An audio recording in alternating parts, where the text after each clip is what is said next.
जय हिंद फ्रेंड्स। आज हम लोग 17th बीपीएससी को ध्यान में रखते हुए अपना टेस्ट सीरीज प्रारंभ करेंगे। ये टेस्ट सीरीज का पार्ट 1 होगा और आप यदि विश्वास के साथ लास्ट तक बने रहिएगा। ये केवल पार्ट 1 हुआ, 15 से 20 या 25 मिनट तक जाएगा मैक्सिमम वीडियो। आपको जितने भी फैक्ट है ना इसके, मैं आपको याद करवा दूंगा अपने तरीके से। बस आप बिलीव रख के कुछ देर तक वेट कीजिए, ठीक है। फिर आपको इसका प्रभाव दिखेगा, ठीक है। चलिए हम थोड़ा सा प्रारंभ करते हैं अपने क्वेश्चन से, ठीक है। आपको क्वेश्चन सॉल्व करने के लिए कुछ सेकंड का टाइम देंगे भी, और हम क्वेश्चन ज़्यादा पढ़ेंगे नहीं, ठीक है। आइए देख लेते हैं। आपका जो पहला सवाल कह रहा है वो कह रहा है कि हाँ देखिए, कह रहा है कि हाल ही में इस समाचार में ना एक वर्ड आया, ठीक है। उसका नाम है मेकेदातु परियोजना। ये पूछता है कौन से नदी के संगम पे। आप ट्राई कीजिए, तब तक हम इसको एक्सप्लेन करते हैं। एक्चुअली जो नहीं, ये कर्नाटक राज्य में है और ये रामनगर जिला में, ठीक है। मेकादुतु जो परियोजना है ना, वो कावेरी और अर्कावती नदी पे है। क्यों बनाया गया इसको, ध्यान से है, कावेरी और अर्कावती नदी पे क्यों बनाया गया।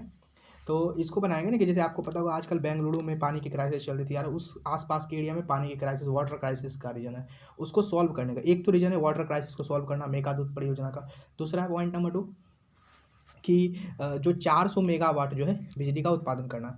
याद है, उम्मीद है आपको याद हो गया। पहला हम आपको अभी और रिवीजन करते करते याद करें। ये कावेरी और अर्कावती नदी के बीच में मेकादुतु परियोजना कर्नाटक राज्य में चल रही है। पर्पस क्या है कि बेंगलुरु और आसपास के शहरों में पानी उपलब्ध करवाना इसका मूल उद्देश्य है, ठीक है। चलिए अब अगला सवाल देखते हैं। अगला सवाल कह रहा है कि आपको राष्ट्रीय भुगतान प्रणाली के बारे में जो कुछ कथन दिए गए उस पर विचार करना है, ठीक है। तो ये पहला कथन ये दिया गया राष्ट्रीय भुगतान प्रणाली के बारे में, आप देख सकते हैं। यह भारत के खुदरा भुगतान और निपटान प्रणाली के संचालन के लिए एक छत्र संगठन, एक छत्र मतलब होता है एक अम्ब्रेला परियोजना, ठीक है। इसे भुगतान निपटान प्रणाली अधिनियम 2007 के तहत जो है वो बनाया गया है, ठीक है। और ये कंपनी अधिनियम 2013 के तहत धारा 8 के तहत एक गैर लाभकारी कंपनी के रूप में शामिल है। आप इसको सॉल्व कीजिए, तब तक हम आपको बताते हैं। देखिए, जो आपका एनपीसीआई है ना, वो खुदरा भुगतान प्रणाली और उसके निपटान प्रणाली के लिए एक संगठन बनाया था। एक्चुअली आरबीआई और आईबीए, भारतीय बैंक संघ ने मिलकर इसको बनाया था, ठीक है। और इसका जो ये जो है, पहले जो ये अधिनियम 2007 में था, फिर इसको कंपनी अधिनियम 2013 में संशोधित किया गया। ये एक एनबीएफसी था। एनबीएफसी ये नॉन बैंकिंग फाइनेंशियल कमीशन था, और इसका काम ये होता था ना, कंपनी थी। और एक्चुअली जो ये जो पहल थी, इसका जो मूल रूप से उद्देश्य था ये था कि आपको जितने भी बैंकिंग सेक्टर में जो ट्रांसफर्स पैसे वगैरह हो रहे हैं ना, उसको मैनेज करना शुरू में, ठीक है। आप समझते हैं जो ये है, यहाँ पे इंडिया के अंदर आपको पता है 10 कोर बैंक होंगे, 10 कोर बैंक उस बैंक को कहते हैं जिसके गिरते ही पूरी अर्थव्यवस्था चरमरा जाए। उसमें से एसबीआई, पीएनबी हो गया, कैनरा बैंक हो गया, बैंक ऑफ बड़ौदा हो गया, ये सब है ना, ठीक है। अब हम इस सवाल का आंसर देख लेते हैं। तो दूसरे नंबर सवाल का आंसर हो जाएगा डी नंबर, यानी कि सारे आंसर इसके सही हैं, ठीक है। तो दूसरे के आंसर्स हो गए हमारे पास डी, ठीक है। चलिए अगला प्रश्न देखते हैं। निम्नलिखित में से कौन सा देश लिथियम त्रिभुज का भाग नहीं है। एक्चुअली लिथियम के बारे में थोड़ा समझ लेते हैं, उसके बाद हम डिस्कस करेंगे। एक्चुअली लिथियम जो होता है ना, इसको वाइट गोल्ड भी कहा जाता है।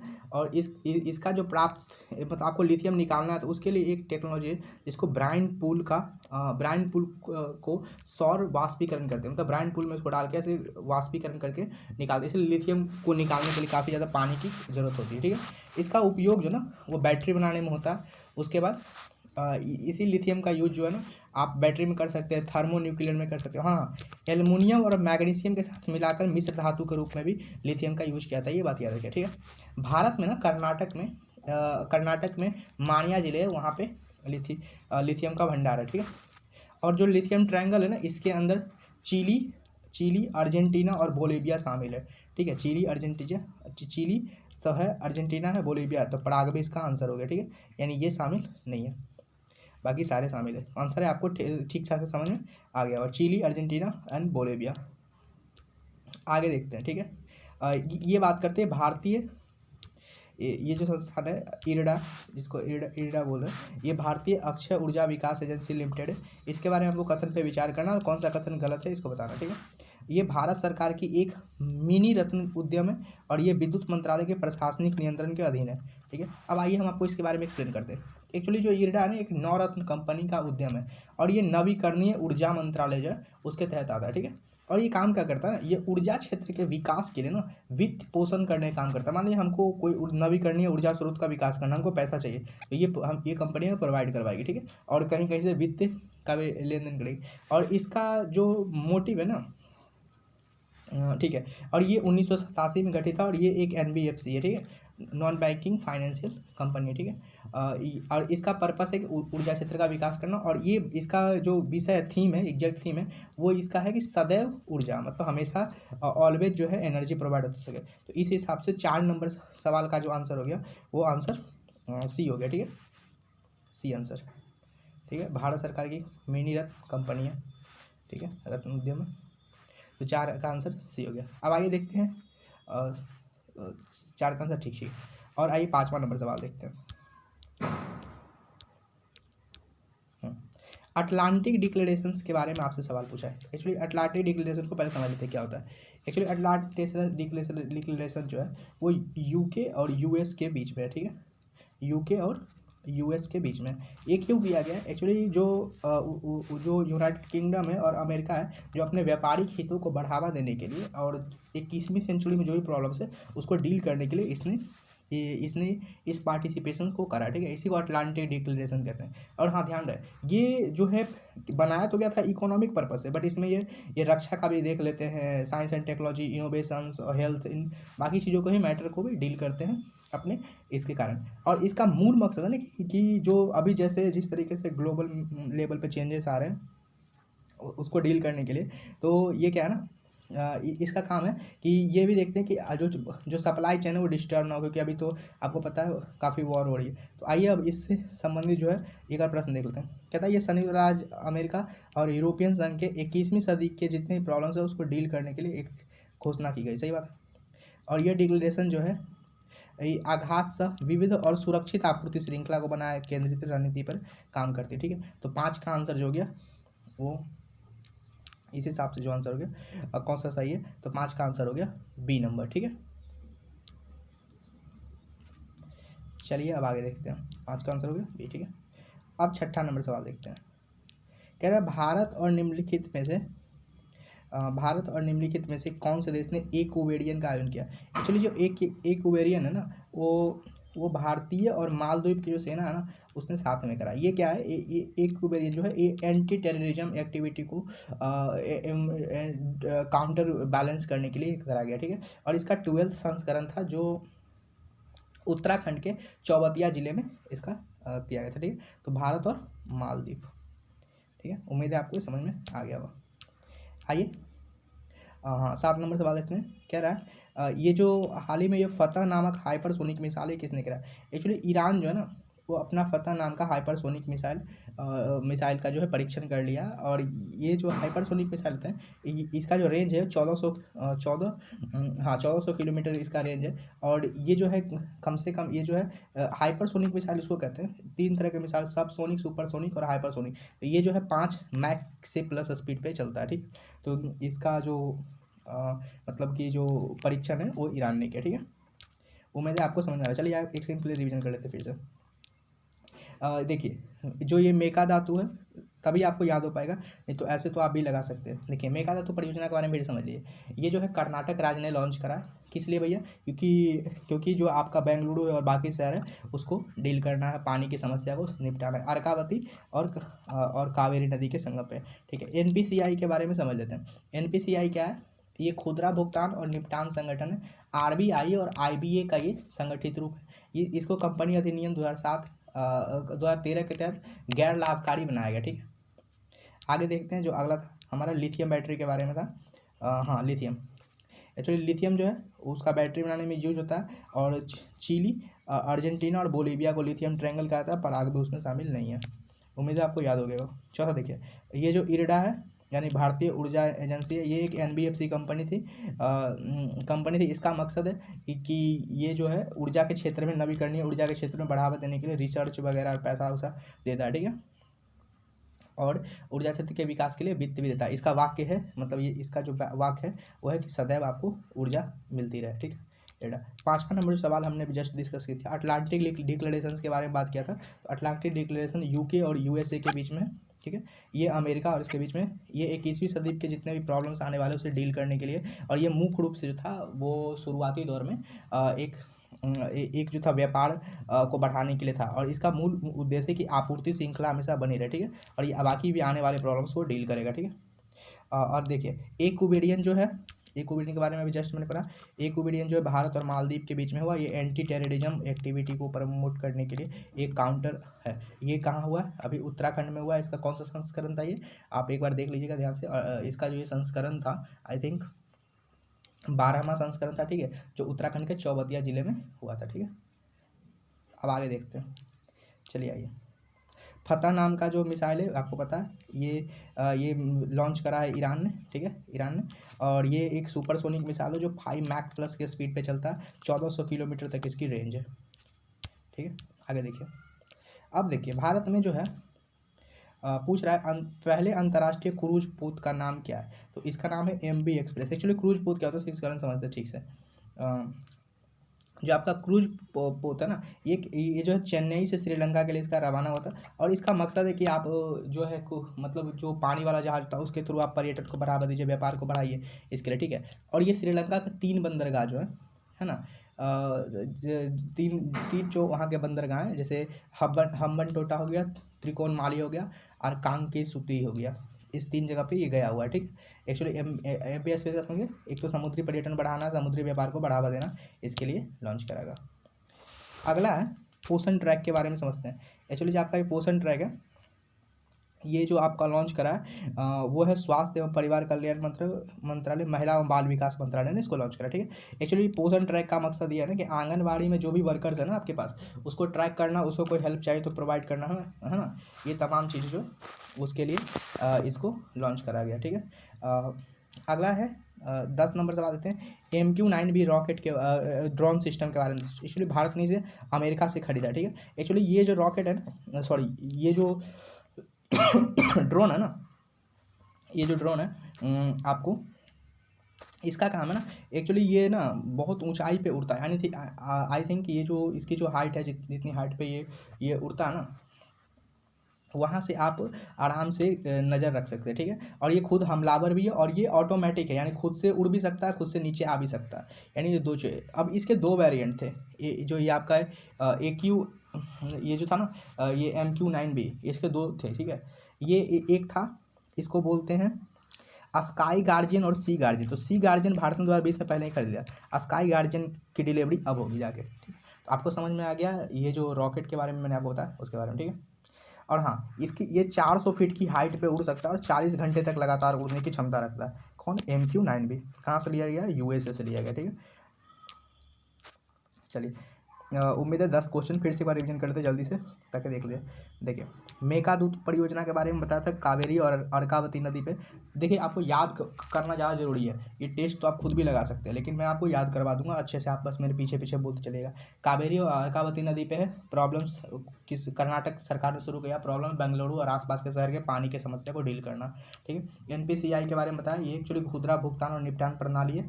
ये कंपनी अधिनियम में भी रजिस्टर्ड है, और ये जो है भारतीय बैंक संघ के साथ RBI और मिलकर ने चला रही थी, ठीक है। और ये गैर लाभकारी कंपनी के रूप में शामिल है, ठीक है। चिली, अर्जेंटीना और बोलिविया को जो है लिथियम ट्रायंगल कहता है, ठीक है। जो IRDA है एक NBFC है, इसका पर्पस ये था कि जो भी रिसर्च करना है आपको उसके क्षेत्र में, क्या कहते हैं, ऊर्जा के क्षेत्र में, उसके लिए प्रोवाइड कराते हैं फंड वगैरह, है ना, नवीकरणीय ऊर्जा के लिए, ठीक है। आगे देखते हैं जल्दी से, 1 मिनट में रिविजन फिर करते हैं। अटलांटिक डिक्लेरेशन अभी जस्ट बताया मैंने, यूके और USA के बीच में। मकसद क्या है भैया कि आप सप्लाई चेन को मेंटेन रखिए, और जितने भी प्रॉब्लम से 21वीं सदी के प्रॉब्लम से व्यापारी से लेके रक्षा सुरक्षा सबको डील कीजिए, ठीक है। अगला है एक वेरिएंट जो भारत और मालदीव के बीच में, ये एक एंटी टेररिज्म एक्टिविटी को रोकने के लिए एक तरह का अभ्यास है, ठीक है। अगला देखते हैं, फतह नाम का मिसाइल जो है ईरान ने लॉन्च किया था, जो 5 मैक के स्पीड से चलता है, 1400 किलोमीटर इसकी रेंज है। अगला है अंतर्राष्ट्रीय क्रूज पोत जो है इसके बारे में देख लेते हैं। अंतर्राष्ट्रीय क्रूज पोर्ट जो इसका उद्घाटन जो है इसलिए किया गया ताकि आपका पर्यटन का बढ़ावा मिल सके। और ये पहली जो इस अपनी मतलब जर्नी पे निकला, श्रीलंका से निकला। इसमें 3 बंदरगाह को ये कवर कर चुका गया, हम्बनटोटा और 2 त्रिकोणमाली और कांगसूतई, ठीक है। पोषण ट्रैक जो है महिला और बाल विकास मंत्रालय लॉन्च किया था, इसलिए ताकि आंगनवाड़ी वर्कर जो उसको हेल्प हो सके। MQ-9B जो है ये एक ड्रोन सिस्टम है जो USA से भारत खरीद रही। पहले दो जो ड्रोन सिस्टम था इसका स्काई गार्जियन और सी गार्जियन 2 पार्ट है। सी गार्जियन को भारत सरकार ने 2020 में डिलीवरी ले ली थी। MQ-9B का जो अभी स्काई गार्जियन उसकी डिलीवरी होनी बाकी है। ये 400 फीट की ऊंचाई पे उड़ सकता है और 40 घंटे तक उड़ सकता है, ठीक है। और अगला पॉइंट इसमें ये कि इसका वो है क्या कहता है, ये ऑटोमेटिक रूप से खुद से उड़ सकता है, खुद से नीचे आ सकता है, ठीक है। आइए अभी समझते हैं भारतीय रुपये का अंतर्राष्ट्रीयकरण के बारे में। एक्चुअली भारतीय रुपये का अंतर्राष्ट्रीयकरण का मतलब क्या होता है समझाते हैं आपको। एक्चुअली किसी भी रुपये का अंतर्राष्ट्रीयकरण का मतलब ये है कि आपका पैसा जो विदेशों में जो है कितना वैल्यू रखता है, यानी आपका पैसा क्या विदेशों में चल पा रहा है, यानी कि आपको डॉलर में तो व्यवहार नहीं करना पड़ रहा, इसी को अंतर्राष्ट्रीय। तो आप भारतीय रुपये को विदेशों में प्रमोट करने को रुपये का अंतर्राष्ट्रीयकरण कहते हैं, ठीक है। अब सीमा पार लेना, अब इसका फ़ायदा क्या है ना, आप ये देखिए, यदि आप इसको करिएगा तो आपका मूल्य पैसा जो है उसका अधिमूल्य डिवैल्यूएशन होगा। एक्चुअली मनी के बारे में समझते थोड़ा सा, ये मनी कॉन्सेप्ट का कॉन्सेप्ट है। देखिए यदि आपका पैसा मान लीजिए अभी जो है आपका $1 का कीमत जो है, मान लीजिए आपका $1 जो है मान लीजिए 80 रुपये का, ठीक है। आपने डिवैल्यूएशन करा दिया, यानी अब 90 रुपये का $1 मिलता है। तो जो आपका 10 रुपया, तो अब देखिए ध्यान से, तो अब जो है आपका बाहर से आने वाला जो FDI है वो बढ़ जाएगा, क्योंकि जब वो $1 पहले बेचते थे उनको 80 रुपये मिलता था, पर अब वो $1 का कोई भी सामान बेचेंगे तो बाहर से 90 रुपये लेके जाएंगे। तो ये डिवैल्यूएशन करने का एक फ़ायदा होता है, ठीक है, ठीक है। और विनिमय दर के अस्थिरता को कंट्रोल किया जाता है, क्योंकि बार बार हम डॉलर पे भरोसे होकर यदि करेंगे तो देखिए डॉलर का मूल्य जो है वो तो उसको बढ़ा भी सकता है ना। अमेरिका मान ली बढ़ा दिया अपना डॉलर का मूल्य, तो उससे हमारे व्यापार पे इफेक्ट पड़ता है ना। लेकिन अब हम उसको कंट्रोल करेंगे। यदि हम, आपको याद होगा कि हमने जब रसिया के साथ व्यापार कर रहे थे, जब अमेरिका ने उन पर सैंक्शन लगाया तो हमने अपने करेंसी में वहाँ पे व्यापार किया था, तो हमारी करेंसी होने का एक फ़ायदा ये भी है, ठीक है। तो आपको समझ में आ गया, तो इसीलिए 11 नंबर का आंसर हो गया C नंबर, ठीक है। 11 का आंसर आपका हो गया C, ठीक है। आइए अगला सवाल देखते हैं, 12 नंबर सवाल देखते हैं, ठीक है। एक्चुअली 12 नंबर सवाल करता है कौन सा देश ग्लोबल साउथ का देश है। एक्चुअली देखिए ग्लोबल साउथ का मतलब क्या है, दुनिया भर के देशों ने क्या करा ना, ऐसे करके एक लाइन खींचा। इस लाइन को ब्रंट लाइन बोलते हैं। इस लाइन को खींचने का मकसद ये था ना कि आप ये पता करिए कि अमीर और गरीब देशों के बीच में क्या फ़र्क है। तो जितने भी अविकसित देश हैं या विकासशील देश हैं उसको ब्रंट लाइन के नीचे रखा गया, ठीक है। और ऊपर वाले के देशों को ग्लोबल नॉर्थ कहा गया, नीचे वाले देशों को ग्लोबल साउथ कहा गया, ठीक है।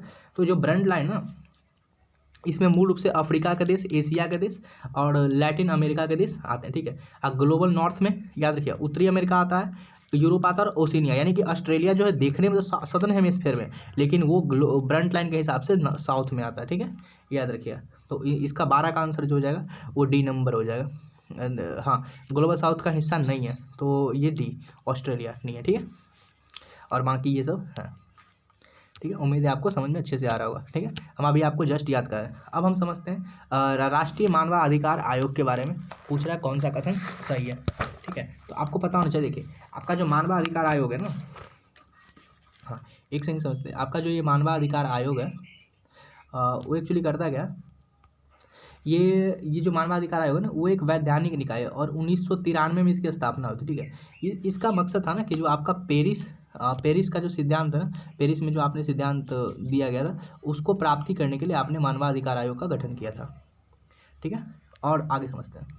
एक्चुअली इसकी संरचना ये है, मतलब इसके अंदर जो होते हैं वो 5 अध्यक्ष होते हैं, 5 अध्यक्ष होते हैं और एक अध्यक्ष होते हैं और 5 पूर्णकालिक सदस्य होते हैं और 7 जो है डिमांड मेंबर, तो मतलब जरूरत है तो 7 को मेंबर और आ जाएंगे, ठीक है। इसके जो अध्यक्षता ना आमतौर पे या तो पूर्व CJI करते हैं या कोई चीफ जस्टिस या कोई जज जो है सुप्रीम कोर्ट का करता है, ठीक है। और हाँ, इसका जो नियुक्ति है वो राष्ट्रपति द्वारा करता है। राष्ट्रपति जो 6 सदस्यीय एक कमेटी बैठती है उसके सिफारिश के बाद इसकी नियुक्ति राष्ट्रपति करता है, यानी मानवाधिकार आयोग के। और इस समिति में कौन कौन शामिल रहेगा, तो उसमें प्रधानमंत्री रहेंगे, लोकसभा अध्यक्ष रहेंगे, राज्यसभा का उपसभापति रहेगा, संसद के दोनों सदन के विपक्ष के नेता रहेंगे, गृह मंत्री रहेंगे, ठीक है। और इसका जो कार्यकाल होता है या तो 3 वर्ष तक रहेगा ये व्यक्ति, या 70 साल, जो पहले हो जाए वो करेगा। इस आदमी को सिविल न्यायालय की शक्ति प्राप्त होती है, और ये जांच के लिए जो बाकी सब अधिकारी से आरबीआई हो गया, राष्ट्र का पुलिस हो गया, उसकी हेल्प ले सकता है। लेकिन ये इसका एक ये लिमिटेशंस है ना, ये घटना होने के केवल 1 ही साल के भीतर काम कर सकता है। दूसरा लिमिटेशंस का ये है ना कि ये जो आर्म फोर्सेज होते हैं ना, उसकी एक्टिविटी पर ज़्यादा इसकी चलती नहीं है, ठीक है। तो उम्मीद है आपको समझ में आ गया। तो इसी हिसाब से जो है 13 नंबर सवाल का आंसर हो गया बी नंबर, ठीक है। 13 का आंसर जो हो गया वो बी हो गया, ठीक है, बी यानी 2 और 3। अगला देखिए, ये जो आपका है ग्रीन हाइड्रोजन अंतर्राष्ट्रीय पहल के बारे में समझते हैं। एक्चुअली ग्रीन हाइड्रोजन अंतर्राष्ट्रीय पहल दिल्ली सरकार ने लॉन्च करा, ठीक है, 2023 में। इसमें क्या है कि वैश्विक ग्लोबल लेवल बड़े बड़े लोग आ रहे हैं और वो ग्रीन हाइड्रोजन को बढ़ावा देने के लिए काम करें, ताकि ग्रीन हाइड्रोजन का जो है भारत में खासकर दिल्ली में लग सके, ठीक है। इसका मकसद है ना कि यदि ग्रीन हाइड्रोजन दिल्ली में चले तो वहाँ पॉल्यूशन कंट्रोल होगा, और डीकार्बनाइजेशन का जो प्रोसेस है गवर्नमेंट का और लक्ष्य है उसको निर्धारित करने में। ग्रीन हाइड्रोजन होता है क्या समझिए, यदि नवीकरणीय ऊर्जा का स्रोत का आप उपयोग करके हाइड्रोजन और ऑक्सीजन को अलग करके इस हाइड्रोजन को जब आप ईंधन के रूप में प्रयोग करोगे तो इसको ग्रीन हाइड्रोजन कहते हैं। ये ग्रीन हाइड्रोजन से आप ना अमोनिया भी बना सकते हो, मेथनॉल भी बना सकते हो, और सिंथेटिक ईंधन भी बना सकते हो, ठीक है। उम्मीद है आपको ग्रीन हाइड्रोजन के बारे में ठीक ठाक समझ में आ गया। इस हिसाब से 14 नंबर सवाल का आंसर हो गया सी नंबर, ठीक है, नई दिल्ली में। आगे समझते हैं, 15 नंबर सवाल देख लेते हैं, ठीक है, ठीक है। तो ये आपका 15 नंबर जो सवाल है इसको देखिए, 6G अलायंस के बारे में पूछ रहा है। तो जो आपका ये 6G अलायंस है ना, वो दूरसंचार विभाग ने लॉन्च करा, और इसका मकसद ये है ना, दूरसंचार विभाग ने इसको लॉन्च करा, और इसका मकसद है 6G अलायंस का मतलब है इसको शॉर्ट में B6, इसको शॉर्ट में बोलते हैं B6AG, ठीक है। तो इसका मकसद जो है B6AG जो है, हाँ, ये जो है इसमें सरकारी लोग और पब्लिक प्राइवेट पार्टनरशिप के तहत और कुछ और व्यक्ति आके एक साथ मिलेंगे, और इसका काम ये है ना कि ये 6G जो आपका है टेक्नोलॉजी, उसको कैसे आगे बढ़ाना है उस पर बात होगी, ठीक है। तो इस हिसाब से 15 नंबर सवाल का हो गया बी नंबर, ठीक है। केवल 2, कौन सही, केवल 2 सही, ठीक है। आगे देखिए, 16 नंबर सवाल देखते हैं। आगे पूछ रहा है आपके बारे में, देखिए यहाँ पे कि सियाचिन ग्लेशियर के बारे में, ताजिकिस्तान के फेंडेचेको ग्लेशियर के बाद यह विश्व का गैर ध्रुवीय क्षेत्र में दूसरा सबसे बड़ा लंबा है, ठीक है। और जास्कर नदी सियाचिन ग्लेशियर से निकलती है, और यह विश्व का सबसे ऊंचा युद्ध क्षेत्र है, ठीक है। तो आप इस बात को भी याद रखिएगा, ठीक है, ये बात बिल्कुल। तो इस हिसाब से 16 का आंसर हो गया बी। अब आइए इसके बारे में थोड़ा एक्सप्लेन करते हैं। एक्चुअली सियाचिन ग्लेशियर जो है पूर्वी काराकोरम रेंज में स्थित है, और 1948 में ऑपरेशन मेघदूत के द्वारा भारत सरकार ने उसे अपने कब्जे में। ताजिकिस्तान के युंगलेंज रेंज में फेंडचेका विश्व का सबसे लंबा ग्लेशियर है, ठीक है। तो उम्मीद है आपको ये समझ में आ गया होगा। अब आगे बढ़ते हैं, 17 नंबर, हाल ही में समाचार में रहे लंबानी कला जो है वो कहाँ से बनी। एक्चुअली लंबानी कला जो है ना वो आपका कर्नाटक से, और ये कर्नाटक में एक बंजारा ट्राइबल ग्रुप से वो इसको देखती है, ठीक है, कर्नाटक से संबंधित, और बंजारा ट्राइबल ग्रुप से। इसमें क्या होता है ना कि रंग बिरंगे कलर के कपड़े होते हैं, और उस धागे होते हैं, उससे कपड़े बुने जाते हैं, और इस धागे को वापस से उखाड़ के यदि जरूरत पड़े तो फिर से नया धागा, यानी इसका पुनर्नवीनीकरण कर सकते हैं, फिर से यूज कर सकते हैं, ठीक है। तो ये बंजारा कला बंजारा जनजाति से है संबंधित, और कर्नाटक सरकार की है, ठीक है। 0 FIR के बारे में समझते क्या होता है। 0 FIR होता है ना कि ये जो 0 FIR है, आप इसको किसी भी थाने में जाके लॉन्च कर सकते हैं। जैसे मान लीजिए हुआ क्या था कि निर्भया का केस हुआ था, तो उसमें ना थाना आपस में ये लड़ रहे थे कि ये मेरे क्षेत्र में नहीं आ रहा है, तुम्हारे क्षेत्र में आ रहा है। तो इसके लिए इस चीज़ से निपटने के लिए ना क्या कहता है, वर्मा समिति ने एक सिफारिश दी थी, उसके आधार पे आपने 0 FIR लॉन्च कर सकते हैं, यानी आपके घर से दूसरे थाने के क्षेत्र में जाके अपना लॉन्च करें। बस फर्क है कि आपको FIR नंबर नहीं मिला, बाद में उसकी फिर से आपके थाने में फिर से FIR लॉन्च हो जाएगा। इसलिए ताकि जो प्रॉब्लम्स हुई है घटनास्थल पे, उससे कोई भी जो सबूत है उसको मिटाया नहीं जा सके, इसके लिए इसे बनाया गया था, ठीक है, 0 FIR को, ठीक है। तो उम्मीद है 18 का आंसर जो हो जाएगा इस हिसाब से ए नंबर हो जाएगा, वर्मा समिति, ठीक है। तो आप समझ में आ गया होगा। अब 19 है, 19 नंबर निर्यात सूचकांक के बारे में पूछ रहा है। तो निर्यात सूचकांक जो है आपका वो नीति आयोग जारी करता है, ठीक है। निर्यात सूचकांक 2022 में क्या हुआ है, निर्यात सूचकांक आया, और इसमें जो है ना तीसरा संस्करण ही था, और ये स्टेट और यूटी जो है कहाँ कहाँ निर्यात करते हैं और कितना निर्यात करते हैं इसके बारे में था। तो इसमें ना सबसे पहला स्थान पे तमिलनाडु आया, ठीक है, आपका पहला स्थान तमिलनाडु का, फिर दूसरा स्थान महाराष्ट्र का, और फिर कर्नाटक का और गुजरात का, ठीक है। पहाड़ी राज्य में सबसे ज़्यादा जो निर्यात करने वाला स्टेट है वो उत्तराखंड है, फिर हिमाचल प्रदेश, मणिपुर है। लैंडलॉक जो राज्य है उसमें सबसे ज़्यादा हरियाणा का है, फिर तेलंगाना का है, और यूटी और छोटे राज्य में सबसे ज़्यादा निर्यात जो है गोवा करती है। उम्मीद है आपको समझ में आ गया हो, ठीक है। तो कुल मिला के ये बात था। नीति आयोग ने निर्यात तैयारी सूचकांक, जिसको EPE बोलते हैं, ये लॉन्च कौन करता है? नीति आयोग, ठीक है। तो इस हिसाब से जो है 19 नंबर सवाल का आंसर हो गया सी, यानी पहला स्थान मिला है तमिलनाडु को, ठीक है। चलिए 20 नंबर सवाल, हाल ही में समाचार में रहा कास, ये जो आपका कास पठार है, कास पठार के बारे में समझते हैं, ठीक है। ये जो आपका कास पठार है वो भारत निम्नलिखित में किस राज्य में? कास पठार जो आपका है वो महाराष्ट्र में, ठीक है।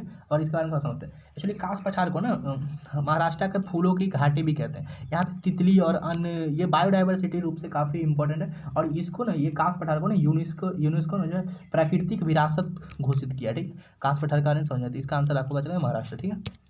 आगे बढ़ते हैं।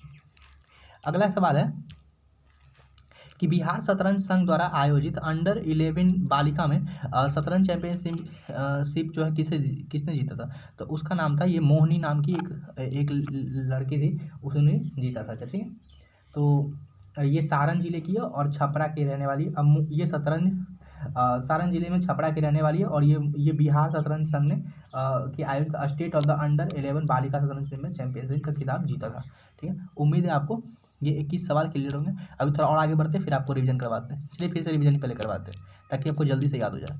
आप एकदम बने रहिए वीडियो में, आप देखिए पक्का आपको जाते जाते सारा याद हो जाएगा। पहला, मेकेदातु परियोजना जो है वो कावेरी और अर्कावती नदी पे क्यों कर्नाटक सरकार ने लॉन्च करा? क्यों करा? क्योंकि बेंगलुरु में और बाकी आसपास के पानी का प्रॉब्लम सोल्व करना था। ये जो NPCI है, भुगतान प्रणाली है, खुदरा और निपटान प्रणाली के तहत एक छात्र संगठन है। ये जो है 2007 के अधिनियम में रजिस्टर है, और ये RBI और IBA ने मिलकर इसको लॉन्च करा था, इस पहल को।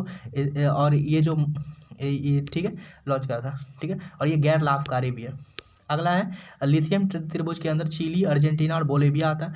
इरडा जो क्या है, ऊर्जा विकास एजेंसी है, इसका काम है, ये एक मिनी रत्न कंपनी है और एक NBFC है, और इसका काम है ये प्रशासनिक नियंत्रण नहीं करती है, बल्कि इसका काम ये रहता है कि आप ये कीजिए, क्या कहता है, ऊर्जा के क्षेत्र में बढ़ावा दीजिए, ठीक है, और जिसको फंड चाहिए उसको दीजिए।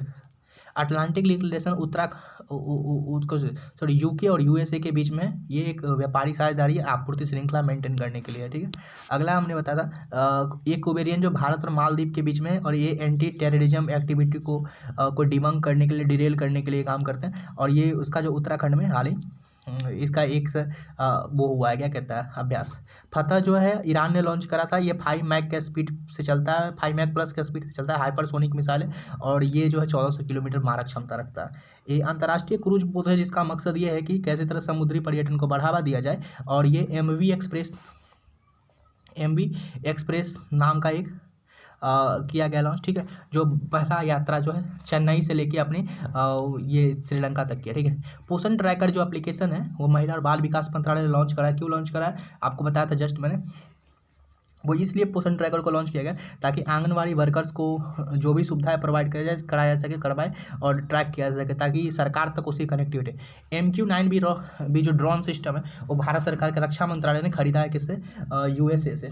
इसका 2 वेरिएंट है, एक को बोलते हैं स्काई वेरिएंट, एक है सी वेरिएंट। सी वेरिएंट को भारत सरकार ने 2020 में डिलीवरी ले ली थी, और अब स्काई वेरिएंट की बारी है। 4800 या 5000 4800 फीट की हाइट पे उड़ सकता है, और 48 घंटे तक लगातार उड़ सकता है, ठीक है। आइए, भारत रुपया का अंतर्राष्ट्रीयकरण का मतलब है कि आपका पैसा जो दुनिया के बाकी देशों में चलना चाहिए व्यापार के लिए, इससे आपको मूल्य स्थिरता मिलेगी और आपका पैसा का डिवैल्यूएशन होगा, जिसके कारण आपके यहाँ FDI वगैरह आएंगे अच्छे से। ग्लोबल साउथ होता है वही जो ब्रंट लाइन मैंने बताया था, दुनिया के देशों ने विकसित अविकसित गरीब देशों के बीच में एक लाइन खींचा, उसको अब ब्रंट लाइन बोलते हैं। ब्रंट लाइन के ऊपर के देशों को नॉर्थ कंट्री बोलते हैं, नीचे को साउथ कंट्री बोलते हैं। नॉर्थ कंट्री के अंदर जो आते हैं मूल रूप से यूरोप, उत्तरी अमेरिका ओशिनिया के द्वीप आते हैं, और साउथ के अंदर जो होता है एशिया, अफ्रीका और लैटिन अमेरिका के देश आते हैं। राष्ट्रीय मानवाधिकार आयोग के बारे में मैंने भी जस्ट बताया आपको, ठीक है। ये जो ग्रीन हाइड्रोजन पार्टनरशिप है ये दिल्ली सरकार ने करा, ठीक है, किस लिए करा है कि ग्रीन हाइड्रोजन को बढ़ावा दिया जा सके, जिससे क्या होगा ऊर्जा के प्रॉब्लम्स को सॉल्व करे 6G अलायंस जो है ये आपका जो है संचार मंत्रालय के संचार विभाग ने करा, दूरसंचार विभाग ने करा। इसका मकसद है कि आपका जो B6G अलायंस है इसका मकसद है कि 6G टेक्नोलॉजी को बढ़ावा दिया जाए खासकर, ठीक है।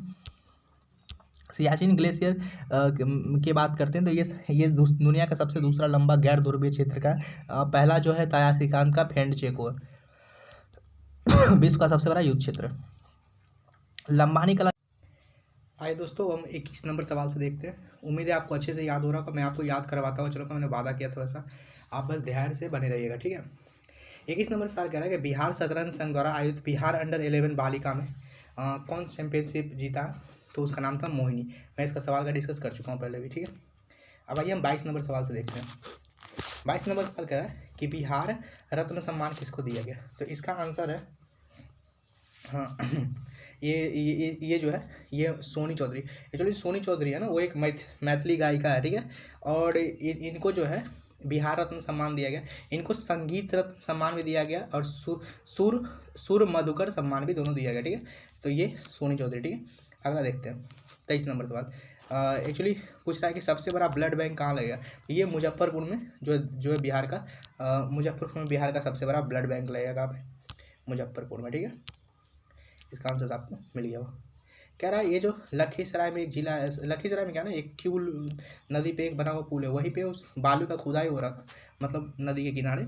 तो वहाँ पे जो है ना साल भंजी का जो है वो एक मूर्ति मिली है जो कुषाण कालीन है। और ये जो है कुषाण कालीन है और ये मोक्ष के देवी को दर्शाता है और इसको बौद्ध धर्म में लोक देवी कहते हैं, ठीक है। तो इसका आंसर जो हो गया आपका आंसर है कुषाण काल का है, ठीक है, ठीक है। अब अगला है सबसे बड़ा हड्डी का अस्पताल जो है जयप्रकाश नारायण के नाम पे जो एक ऑर्थोपेडिक पटना में एक अस्पताल है वहाँ पे। ये भारत का दूसरा सबसे बड़ा अस्पताल है, पहला जो है हरियाणा गुरुग्राम में, ठीक है। तो इस हिसाब से 25 का आंसर जो हो गया वो C नंबर हो गया, ठीक है। और हाँ पटना में जो है लेबर 20 के जो शिखर सम्मेलन है उसके बैठक भी हुई थी। और लेबर 20 शिखर सम्मेलन के जो बैठक है उसका थीम जो था ना वो था कि महिलाओं और काम का भविष्य, यानी फीमेल को वर्क से जोड़ के देखना, ठीक है। लेबर 20 के बैठक में तो उम्मीद है 25 का आंसर हो गया C। लेबर 20 शिखर सम्मेलन के बैठक का आयोजित जो पटना में किया गया, ठीक है। तो आइए इसका आंसर है C, यानी 2 और 3 कथन सही है। 26 नंबर देखते हैं। जो राज तरंगिणी है ना आपका वो कलहन के द्वारा लिखी गई है ना, और 1148 में लिखी गई। ये जो है 8 पुस्तकों में विभाजित है। कौन, राज तरंगिणी। एक्चुअली आप इसमें मूल रूप से कश्मीर के हिस्ट्री के बारे में बात करी गई, ठीक है। और अगला देखते हैं 27 नंबर सवाल। 27 नंबर सवाल कह रहा है कि जो आपका देखिए जो एशियाई विकास बैंक है ना, पहले समझ लीजिए जो आपका एशिया विकास बैंक है ना वो भारत सरकार के संग मिलकर एक अकॉर्ड साइन करा है, इसलिए कि बिहार में जो है आपका डेवलपमेंट करें। बिहार में कैसा डेवलपमेंट करेंगे भैया, हम रोड इंफ्रास्ट्रक्चर खड़ी करेंगे और ये रोड इंफ्रास्ट्रक्चर जो होंगे ना वो क्लाइमेट रेजिलियंस होंगे, यानी जलवायु के प्रति रोधी होंगे। इसके लिए इन्होंने $295 मिलियन बिहार सरकार को सहायता दी है देने का वादा किया है, ठीक है। अगला सवाल देखते हैं। तो यानी इस हिसाब से 27 का आंसर हो जाएगा एशियाई विकास बैंक, एशियाई विकास बैंक यानी ऑप्शन B, ठीक है। तो एशियाई विकास बैंक ऑप्शन B। 28 नंबर सवाल देखते हैं। देखिए बिहार में क्या है जैविक कॉरिडोर जो है आजकल आपको होता है बिहार सरकार जो बहुत सारी योजनाएं चला रही है, तो उसमें जैविक कॉरिडोर को बढ़ावा देने के लिए भारत सरकार की एक योजना थी जैविक कॉरिडोर के लिए, राष्ट्रीय जैविक उत्पाद कार्यक्रम। उसी को लक्ष्य को प्राप्त करने के लिए जैविक कॉरिडोर की स्थापना के लिए बिहार सरकार ने 13 जिला को चुना जिसमें 20,000 एकड़ जमीन को लेगी, ठीक है। और इसमें वो क्या करेगी कुछ फंड देगी। फंड क्या था, ये जो है योजना 2025 तक चलेगा, इसमें 22-23 में खत्म होना चाहिए था, 2025 तक चलेगा। इसका जो फर्स्ट ईयर में जो किस्त देती है वो आपको देती है 11,500 रुपया पर एकड़ पे देगी और दूसरे तीसरे साल 6500 रुपया पर एकड़ देगी। कौन, बिहार सरकार। तो इस हिसाब से जो आपका है 28 नंबर का आंसर जो हो गया वो B हो गया, यानी 1 और 3 ऑप्शन सही है। बाकी आप उसको रोक के खुद से पढ़ सकते हैं, ठीक है। आइए आगे देखते हैं 29 नंबर। बिहार में ये जो है मलमास मेले के बारे में समझते हैं, ठीक है। आप लोग स्टेटमेंट खुद से पढ़ लीजिए, तब तक मैं अभी इधर एक्सप्लेनेशन देता हूँ। एक्चुअली मलमास मेला है ना आपका बिहार में, ये जो मलमास मेला ये आपका हर एक 3 साल के पहले तो लगता है, ठीक है। कब लगता है भैया, 3 साल पे लगता है। और देश भर में ये मलमास का समझ ना, देश भर में कोई शुभ कार्य होता है, ना विवाह होता है, ना कोई पर्व त्यौहार मना पाते लोग ये, ठीक है। लेकिन माना जाता है ना कि इस टाइम पे ना जहाँ राजगीर के कुंड में ना बहुत सारे देवी देवता नहाने आते हैं, इसलिए लोग यहाँ पे जाते हैं नहाने के लिए, ठीक है। और यहाँ पे जो माना था कि ध्वजारोहण के समय जो है ध्वजारोहण के समय यानी जो पीला वस्त्र पहन के मंत्र जाप करने से बहुत लाभ होता है, ठीक है। तो इस हिसाब से 29 का आंसर जो हो गया वो बी नंबर हो गया, यानी केवल 2 सही है, ठीक है। नालंदा जिले में राजगीर के प्रत्येक 5 साल पे नहीं लगता, 3 साल पे लगता है, ठीक है। अभी मैंने जस्ट एक्सप्लेन कर दिया। आगे आगे देखते हैं, 30 नंबर सवाल देखते हैं, ठीक है। बिहार में खेल विश्वविद्यालय जो है उसकी स्थापना जो है, बिहार में खेल विश्वविद्यालय की स्थापना जो है आपका जो है वो राजगीर में किया जा रहा है, ठीक है। नालंदा ये भारत का 6ठा खेल विश्वविद्यालय होगा, ठीक है। आइए 31वां नंबर सवाल देखते हैं। शिक्षा, कल्प, व्याकरण, निरुंज, छंद और ज्योति ग्रंथ जो किसका हिस्सा है? एक्चुअली ये जो हिस्सा है ना, ये वेदांग का हिस्सा है, ठीक है। अब आइए इसके थोड़ा एक्सप्लेनेशन देखते हैं क्योंकि इससे सवाल पूछने के चांसेस हैं, ठीक है। एक्चुअली ये वैदिक काल के ग्रंथ थे सारे के सारे, ठीक है। और इनको वैदिक काल के अंत में इसका संकलित, यानी मान के चलिए ये उत्तर वैदिक काल का, ठीक है। शिक्षा में क्या ना कि आपके शिक्षा जो है वो वेद पाठ के लिए नियम बताया गया, ठीक है। व्याकरण जो है भाषा पे बात करते हैं, छंद जो है एक काव्यात्मक है, और निरुत्तर जो है पुरातात्विक शब्दों से भरा हुआ है, यानी जो संस्कृत के पुरातात्विक उसे निरुत्तर भरा हुआ है, ठीक है। आगे देखते हैं। और ज्योतिष तो जानते हैं ये खगोल शास्त्र से जुड़ा हुआ, ठीक है। ये समझ लिए। शिक्षा जो है आपका उसमें ज्ञान होगा वैदिक ज्ञान। जो आपका ये कल्प है, ठीक है, जो आपका कल्प है उसमें अनुष्ठान और संस्कार की बात होगी। व्याकरण भाषा की बात होगी। निरुत्तर में जो पुराने शब्द उद्योग में संस्कृत के उसके। छंद में एक गायन शैली है, तो इसमें गाना वाना के फॉर्म मतलब संगीत के फॉर्म में आएगा। और ज्योति ग्रंथ तो भूगोल का है, ठीक है, मतलब इसमें जो है खगोल शास्त्र का अध्ययन कहता है, ठीक है। आइए हम देखते हैं वेदों के बारे में समझते हैं। तो इस हिसाब से इसका आंसर होगा वेदांग, 31 का डी हो गया, ठीक है। अब आइए आगे देखते हैं 32 नंबर सवाल। एक्चुअली 32 नंबर सवाल आपका कहता है कि वेद और ब्राह्मण के संबंधित कौन सा कथन सही है। एक्चुअली जो ऋग्वेद है ना, ध्यान से ऋग्वेद में जो है ना, ध्यान से पहले सुन लीजिएगा एक बार अच्छे से ताकि आपको चीज़ याद होगा। ऋग्वेद में ना वो देवताओं के तो इसमें देवता को स्तुति करने के लिए जो ऋचाएँ होती है ना वो ऋग्वेद में शामिल की गई, ठीक है। और आपका जो यजुर्वेद होता है वो गद्य में लिखे गए मंत्र का अनुष्ठान करती है, ठीक है। और यजुर्वेद यजुर्वेद, ठीक है। और हाँ, सामवेद जो है अनुष्ठानों के दौरान जो है सामवेद जो आपका जब अनुष्ठान आप करते पूजा पाठ करते उसके समय पे कौन मंत्र जपना वो सामवेद में वर्णित है उसका, ठीक है। और अथर्ववेद में जैसे आप रोजमर्रा के जीवन में जो भी मंत्र का काम से भोजन मंत्र हो गया, कपड़ा पहनने कोई मंत्र होता होगा, ये सब जो है इसमें लिखा हो, ठीक है। अब इसके जो पाठ करने वाले थे इनको ब्राह्मण कहते हैं। तो ऋग्वेद का जो पाठ है ना वो करते थे एत्रे और कौशिक की नाम के जो ब्राह्मण करते थे, ठीक है।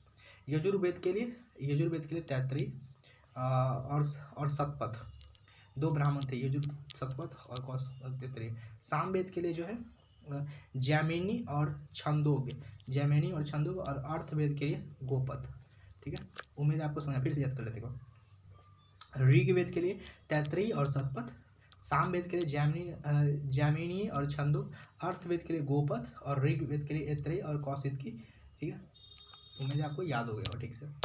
एक बार फिर से कहिएगा, रिविजन करवा देंगे, अभी जस्ट करवाएंगे ताकि अच्छे से याद जाए। एक्चुअली अगला सवाल जो आपका पूछ रहा है इसमें वो पूछ रहा है कि बौद्ध धर्म जो है निम्नलिखित में से बौद्ध के पूर्व जन्मों की कथा जो है, एक्चुअली ये बुद्ध भगवान के पूर्व जन्म की जो कथा है वो जातक कथा में लिखी गई है, ठीक है। और जातक कथा जो है वो थेरवाद से संबंधित है और सूत पिटक के खुद्दक निकाय का भाग है, ठीक है।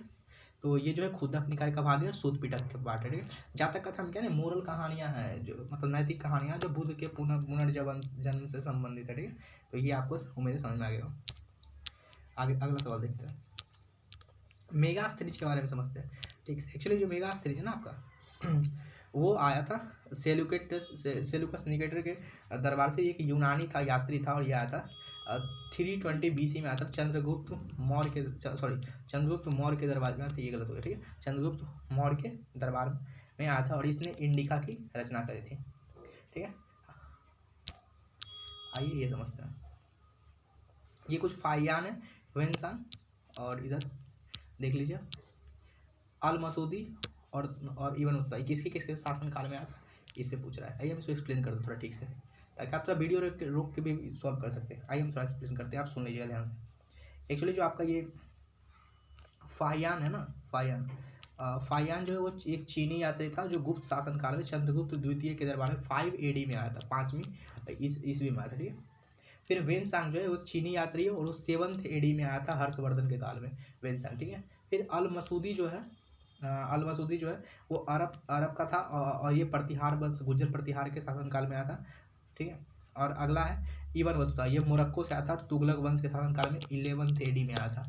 आपको उम्मीद है याद है। फिर से फाहियान चीन से आया था, गुप्त शासन चंद्रगुप्त द्वितीय के दरबार में आया था। वेनसांग चीनी यात्री 7th AD में आया था, हर्षवर्धन के दरबार में आया था। अल मसूदी जो है अरब का था, प्रतिहार वंश के शासनकाल में आया था। इबन बतूता मोरक्को से आया था और तुगलक वंश के शासनकाल में आया था। इस हिसाब से 35 का आंसर हो गया बी नंबर, ठीक है। 35 का आंसर हो गया बी, ये सही है, ठीक। उम्मीद है आपको ठीक से समझ में आ रहा होगा। अब आइए देखते हैं, ये कुछ अभिलेख के बारे में पूछता है, आइए इसको एक्सप्लेन करते हैं। ये जो खारवेल का हाथी गुम्फा है, रुद्रनाथ जूनागढ़ अभिलेख, ये कब बना है? पुलकेशिन द्वितीय। आइए इसको एक्सप्लेन करते हैं। देखिए, जो आपका ये खारवेल का जो हाथी गुम्फा अभिलेख है ना, वो एक शिलालेख है जो कलिंग के शासनकाल में 200 से लेके 150 BC के आसपास आप इसको मान सकते हैं, ठीक है, बना था। जो रुद्रदामन का जूनागढ़ अभिलेख है वो 150 BC में बना था और इसी ने जूनागढ़ अभिलेख में बताया गया कि इसने रुद्रदामन ने सुदर्शन झील का पुनरुद्धार करा था। सुदर्शन झील को बनवाया गया था चंद्रगुप्त मौर्य ने, ठीक है। समुद्रगुप्त के बारे में, इसके बारे में एक पर्याप्त प्रशस्ति लिखी गई है जो हरिसेन नाम के कवि ने लिखी है, ठीक है, इलाहाबाद में 360 AD में, ठीक है। आगे देखते हैं, पुलकेशिन द्वितीय जो है वो एहोल प्रशस्ति जो है वो लिखा 634 AD में, ठीक है। तो इस हिसाब से जो इसका आंसर हो गया आपका 36 का वो ए हो गया, ठीक है। अब आइए थोड़ा सा रिवीजन करेंगे। अच्छा, ये लास्ट सवाल करके 37 नंबर सवाल करके फिर रिवीजन करेंगे, ठीक है। कौन से किस नदी पर, ठीक है। देखिए, आपका जो हड़प्पा स्थल वो रावी नदी के तट पर बसा हुआ है और इस यहाँ पे आपको मानव शरीर का, बलुआ पत्थर का, अनन्नागार, बैलगाड़ी, ये सब का साइन मिला, ठीक है। चंदोदार जो है सिंधु नदी के तट पे और यहाँ पे मोती वाली दुकान और बिल्ली और कुत्ते के पंजे के निशान मिले। कालीबंगा जो है घग्गर नदी के तट पे और यहाँ पे अग्निवेदिका और ऊँट के मतलब निशान मिले। धौलावीरा जो है लूनी नदी के तट पे और जल के संचयन का यहाँ पे प्रमाण मिला, ठीक है। तो यहाँ पे धौलावीरा लूनी नदी के तट पे, ठीक है। कालीबंगा घग्गर, चंदूदारो हड़प्पा रावी और हड़प्पा सिंधु नदी के तट पे। तो इस हिसाब से 37 का आंसर जो है वो सी है, ठीक है। 37 का आंसर यहाँ सी है। एक बार फिर से एक्सप्लेन करते हैं। देखिए, आपका जो हड़प्पा है वो रावी नदी के तट पे, ठीक है। चंदूदारो सिंधु नदी के तट पे, कालीबंगा घग्गर नदी के तट पे, धौलावीरा लूनी नदी के तट पे, ठीक है। थोड़ा सा रिवीजन करते ताकि अच्छे से याद हो जाए। हाँ, यहाँ से बिहार शतरंज संघ का जो है ये जो आपका 11वां संस्करण हुआ है इसका इसमें किसको मिला है? बालिका शतरंज चैंपियनशिप का अवार्ड ये मिला है मोहिनी नाम की एक बच्ची को, मतलब लेडी चू, जो भी बोलना बोली। बिहार रत्न सम्मान जो है ये जो है ये मिला सोनी चौधरी को, ठीक है। अभी हमने आपको बताया था। फिर देखिए, बिहार के किस जिले में सबसे बड़ा ब्लड बैंक बन रहा है? सबसे बड़ा ब्लड बैंक जो आपका मुजफ्फरपुर में बन रहा है। अगला, लखीसराय में जो जिले में जो साल भंजिका नाम की एक मूर्ति मिली है क्यूल नदी के खुदाई के टाइम पे बालू खोदना, वो कुषाण शासन काल में, इसको लोक देवी कहते हैं। इस मूर्ति को लोक देवी कहते हैं। लेबर 20 का जो आयोजन है वो पटना में हुआ था और इसका विषय था कि फीमेल के साथ जो है आपको वर्क लेबर फोर्स को आगे बढ़ाना है, औरतों को साथ रख के, ठीक है। राजतरंगिणी जो है कलहन ने लिखा है कश्मीर के बारे में, कहा गया ये इसके बहुत सारे अध्याय हैं। भारत सरकार ने बिहार राज्य के उन्नयन के लिए जो है एशियाई विकास बैंक के साथ मिलकर कुछ $295 मिलियन का फंड मुहैया करवाई ताकि रोड इंफ्रास्ट्रक्चर ठीक किया जा सके और ये जो रोड बनेंगे वो क्लाइमेट रेजिलियंस होंगे, ठीक है। बिहार सरकार ने जैविक कॉरिडोर की स्थापना के लिए 2000 एकड़ जमीन 13 जिले में लिया है, ठीक है। इसमें जो है दो कुछ किस्त ये 3 साल तक 25 तक चलेगा। 25 तक पहले 22-23 में खत्म करना था, उसको बढ़ाया गया 30 नहीं 25 किया गया। यहाँ पे ये 2 नंबर स्टेटमेंट इसका गलत है, ठीक है। बिहार में मलमास मेला जो है वो लगता है नालंदा जिले के राजगीर में होता है। यहाँ पे माना जाता है कि इस महीने में ये हर एक 3 साल पे लगता है और यहाँ पे माना जाता है कि भगवान आते हैं नहाने के लिए इस अग्निकुंड में, ठीक है। और जो उसको वहाँ का कुंड बोलते हैं, ठीक है। आइए आगे बढ़ते हैं। प्रथम खेल एकेडमी जो है बिहार में वो राजगीर में बन रहा है। शिक्षा कल्प व्याकरण निरुत्तर छंद जो है ये वेदांत के पाठ है। ये हमने आपको ब्राह्मण्स के बारे में ठीक से डिस्कस कर दिया। ठीक, ये हो गया हड़प्पा, चंदूदारो, सिंधु नदी वाला हो गया चैप्टर। ठीक है, आगे बढ़ते हैं। मोहनजोदड़ो के बारे में समझते हैं। इसलिए मोहनजोदड़ो के बारे में ठीक समझते हैं। 38 नंबर सवाल पूछ रहा है, कौन से मोहनजोदड़ो सही नहीं पाया गया? नृत्य करती हुई महिला। एक्चुअली इसके बारे में एक ही साथ पूरा एक्सप्लेन करते हैं ताकि आपको मोहनजोदड़ो से आपको अनन्यागार मिला है, ठीक, स्नानागार मिला है, नृत्य करने वाली महिला की कांस्य मूर्ति मिली है, और मातृ देवी की मिली है, पासा मिला है, पशुपति शिव का मोहर मिला। तो इस हिसाब से 38 का आंसर हो गया डी। दफनाए गए जो मृत भांड है वो ये जो आपके मिले वो सूत कोतदा से मिले, ठीक है, बाकी तीनों मिला है। ठीक है, आगे बढ़ते हैं। सबसे कौन सा पुराण सबसे पुराना? मत्स्य पुराण जो है वो सब सॉरी 39 का है, हाँ, मत्स्य पुराण। आगे के भागवत गीता जो है महाभारत के किस भाग से ली गई है? ये जो आपका लिखा भीष्म पर्व से लिया गया, ठीक है। 41 देखिए, वर्णित प्रसिद्ध दसराज युद्ध जो है आपका जो है पुरुष नदी के तट पे लड़ा गया था। दसराज युद्ध के बारे में आपको बताता हूँ।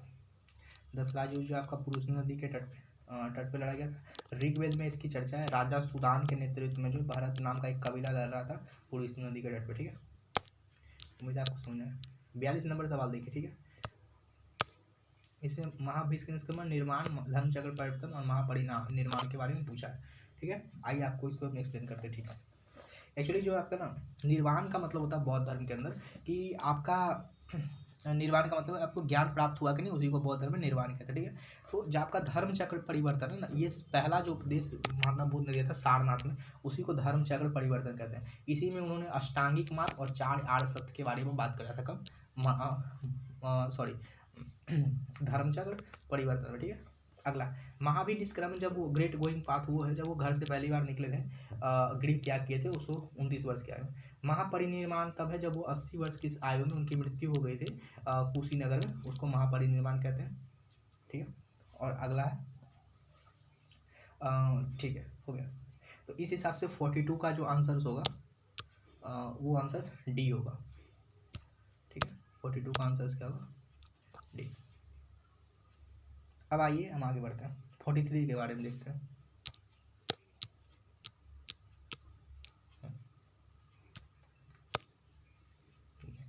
बौद्ध संगति पे सवाल पूछा गया, ठीक है। तो 43 का ठीक समझते हैं। एक्चुअली बौद्ध संगति जो फैला है 483 BC में, 483 BC में जो है राजगृह में किया था, और इस समय का जो प्रेसिडेंट था, अध्यक्ष था, महाकश्यप था, और इस समय अजात शत्रु के शासनकाल में था। फिर 383 BC में उसका 100 साल बाद जो हुआ वो हुआ। अच्छा हाँ, पहले वाले में क्या हुआ था ना, विनय पिटक सूत पिटक का संकलन हुआ था। पहले वाले में विनय पिटक और सूत पिटक का संकलन हुआ था। दूसरे वाला 383 BC वैशाली में हुआ था। इसका अध्यक्ष था सब्बकामी था, और कालशेख शोक नाम का राजा था शिशुनाग वंश का, ठीक है। इसी समय में स्थिरवादी और महासंघिक का उदय हुआ था। फिर तीसरा जो है 250 BC में पाटलिपुत्र में हुआ था, और मोगली पुत्र तीर्थ जो था उसका अध्यक्ष था, और अशोक के शासन काल में हुआ था। और अभिधम धम पिटक का हुआ था संकलन 1 AD में, जो कश्मीर में हुआ था, वहाँ पे वसुमित्र अशोकोस अध्यक्ष था, ठीक है। और कुषाण वंश का शासक कनिष्क उसका राजा था उस टाइम पे, ठीक है। वहाँ पे महाविभाषा शास्त्र हीनयान का और महायान में विभक्त हो गया। महाविभाषा शास्त्र का होता है और हीनयान और महायान में विभक्त हो गया। तो उम्मीद है आपको समझ में आ गया सारा, ठीक है। तो 43 का इस हिसाब से जो आंसर होना चाहिए वो बी होना चाहिए, ठीक है, बी। अब आइए 44 देखते हैं। बौद्ध धर्म के संबंध में पूछ रहा है कि कौन सा कथन सही है, ठीक है। आपका सही क्वेश्चन पूछा, ठीक है। तो बौद्ध धर्म के बारे में आपको बताते हैं।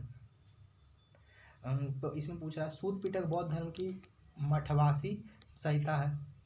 विनय पिटक बौद्ध धर्म के उपदेशों का संकलन है, और मिलिंद पिनो मोगली पुत्र तीस का नाग सेन के बीच में संवाद था, और महाविभाषा शास्त्र वसुमित्र द्वारा लिखा गया था। ये तो सही है, ठीक है। बाकी के बारे में एक्सप्लेन करते हैं, ठीक है। 44 है ना, अच्छा सॉरी एक्चुअली इसमें सवाल एक बार ठीक से देख लेते हैं। क्या रहा कि बौद्ध धर्म के बारे में कौन सा कथन सही है, इसको सोचिए। क्या तो इसका ना मिलियनपन में जो वही है मोगलीपुतीस और नागसेन जो है उसके बीच में एक संवाद है, ठीक है। ये बौद्ध धर्म का एक बहुत बड़ा विद्वान था, उसके बीच में इसी ने मिलियनपन नाम का ग्रंथ भी लिखा, नागसेन, ठीक है। बाकी के बारे में एक्सप्लेन करते हैं। एक्चुअली देखिए क्या हुआ, महाविभाषा शास्त्र जो है वसुमित्र ने लिखा, और जो है जो सूत पिटक है ना, सूत पिटक, उसमें मूल रूप से उपदेश दिए गए। उपदेश का वर्णन, विनय पिटक में नियम की बात की गई है, ठीक है। अब आगे बढ़ते हैं। हाँ, 45 नंबर सवाल देखते हैं। किसे स्वर्ग का बुद्ध कहा था? देखिए आपको इसके बारे में बता रहे हैं, ठीक है। स्वर्ग का बुद्ध, तो स्वर्ग का बुद्ध जो है, अमिताभ को स्वर्ग का बुद्ध कहा था, ये स्वर्ग का बुद्ध कहा था। पद्म पानी को कर्मा या अवलोकितेश्वर कहा जाता है, और मैत्रेय जो है आपके, इनको भविष्य का बुद्ध कहते हैं, यानी आने वाले बुद्ध। और वज्रपाणी को सारे बुद्ध की ताकत मिला लीजिए तो उसको वज्रपाणी कहते हैं। फिर से देखते हैं, अमिताभ को कहते हैं स्वर्ग का बुद्ध, पद्म पानी जो है ये करुणा या अवलोकितेश्वर है, मैत्रेय जो है आपके वो जो है भविष्य के बुद्ध है, यानी आने वाले बुद्ध, और वज्रपाणी में सारे बुद्ध की ताकत है। किस विश्वविद्यालय की स्थापना किसने की? देखिए हम आपको बताते हैं। अच्छा, इसका आंसर आपको बता चुका, 46 का देख लेते सवाल एक बार, ठीक है।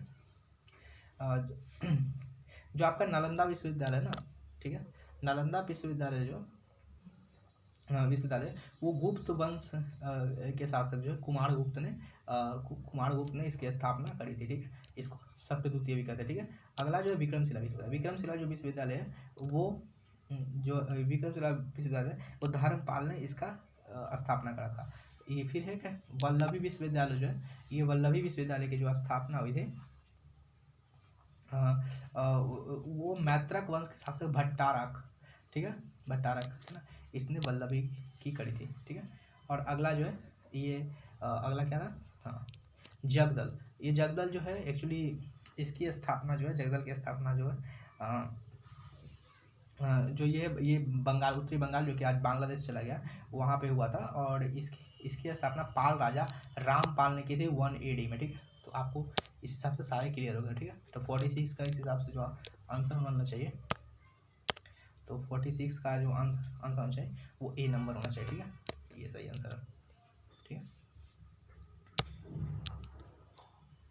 हाँ, निम्नलिखित किस जैन तीर्थंकर का नाम ऋग्वेद में? देखिए ऋग्वेद में 2 तीर्थंकर का नाम मिलते हैं, एक ऋषभदेव का और एक अरिष्टनेमी का, ठीक है, यानी ये वाला सही होगा, ठीक है। अब आइए, जैन धर्म की प्रतिज्ञाओं का हिस्सा नहीं है, प्रतिज्ञाओं का हिस्सा नहीं है, ठीक है। तो अहिंसा, अस्तेय, अपरिग्रह और गृहस्थ, ठीक है। तो गृहस्थ, ठीक है, इसका हिस्सा नहीं है। एक्चुअली जैन धर्म जो है इसने अहिंसा की बात करी है, अस्तेय, अपरिग्रह, अहिंसा, अस्तेय, अपरिग्रह और ब्रह्मचर्य की बात करी, ठीक है, ठीक है। अब आगे देखते हैं 49 नंबर सवाल। 49 नंबर सवाल एक्चुअली भगवान बुद्ध के बारे में समझते, महावीर के बारे में समझते हैं एक बार के लिए, ठीक है। तो ये जो महावीर थे ना, इनको ऋजुपालिका नदी के तट पर कैवल्य प्राप्त हुआ था, ठीक है। महावीर ने अपना प्रथम उपदेश पावा में दिया। महावीर पाटलिपुत्रा में प्रथम जैन संगति में भाग लिया। महावीर कोई भी जैन संगति में भाग नहीं लिए थे, ठीक है। महावीर ने प्रथम धर्म 5 व्रत में ब्रह्मचर्य को सम्मिलित किया।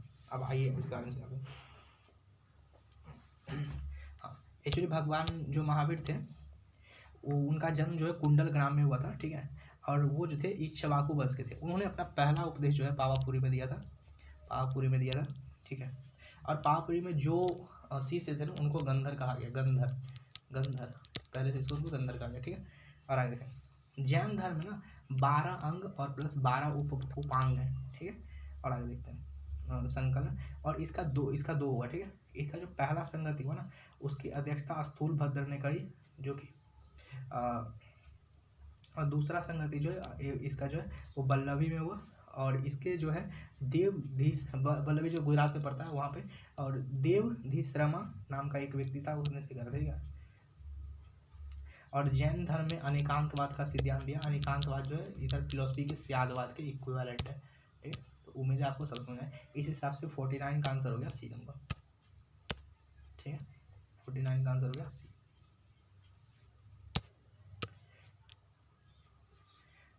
और 50 का आंसर जो है ये बता चुके हैं। वो सियादवाद और निकांतवाद जो है वो जैन धर्म से संबंधित है। 51 नंबर सवाल देख लेते हैं। अशोक जो है अपनी लिपि जो है, अशोक का लिपि खरोष्ठी भी है, अरमाइक भी है और ये ग्रीक भी है। ठीक है, इसका आंसर अशोक जो है कुल मिला के अपना जो है वो ब्राह्मी, खरोष्ठी, अरमाइक सारे लिपि में वो अपना देता है। ठीक है, उम्मीद है 50 क्वेश्चन था आपको ठीक से समझ में आ गया होगा। काफ़ी यदि आप एक बार और वीडियो को देख लेंगे तो आपको याद भी हो जाएगा। आप अभी ऊपर मैंने काफ़ी कुछ आपको याद भी करा दिया। वीडियो देखने के लिए धन्यवाद। इसका बाकी पार्ट आएगा जल्दी।